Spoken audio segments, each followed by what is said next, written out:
Hello everyone, আসসালামু আলাইকুম। Message Dipu এন্টারপ্রাইজের পক্ষ থেকে আমি নিশিতা সবাইকে স্বাগত জানাচ্ছি।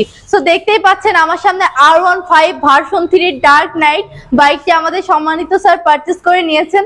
সো আমি এখন স্যারকে জিজ্ঞেস করব যে সে কেন এই বাইকটি পারচেজ করলেন এবং পারচেজ করার পরে তার অনুভূতি কি। স্যার, আপনি কেন এই বাইকটি পারচেজ করলেন এবং অনুভূতিটা যদি আমাদের সাথে শেয়ার করতেন। আসসালামু আলাইকুম, আমি মোহাম্মদ আলামিন হোসেন রাজু। আমি মেহেরপুর থেকে আসছি। বলতে গেলে আমি ইয়ামার একটা ফ্যান হচ্ছি, আগে থেকে ভালো লাগে ইয়ামা ব্র্যান্ডকে। হচ্ছে একটা আগে থেকে টার্গেট ছিল যে আমি কখনো বাইক কিনলে ইয়ামা বাইকই কিনবো। সো বিভিন্ন রিভিউ বা হচ্ছে ফেসবুক ইউটিউব দেখে অনেক ঘাটাঘাটি পরে হচ্ছে আমি ইয়ামা পারচেস করছি। ধন্যবাদ ইয়ামা ব্র্যান্ডকে। হচ্ছে ভবিষ্যতে আরো ভালো কিছু আনুক তারা, কামনা করি। আমার বক্তব্য শেষ করছি। ধন্যবাদ স্যারকে সুন্দর একটি মতামত দেওয়ার জন্য। সো আপনারা যারা ভাবতেছেন ইয়ামাহার নতুন বাইক কিনবেন, আজই চলে আসুন আমাদের শোরুমে। আমাদের শোরুমের লোকেশন মেসেজ দীপু এন্টারপ্রাইজ, সদর hospital road, Chuadanga. Yes, Yamaha.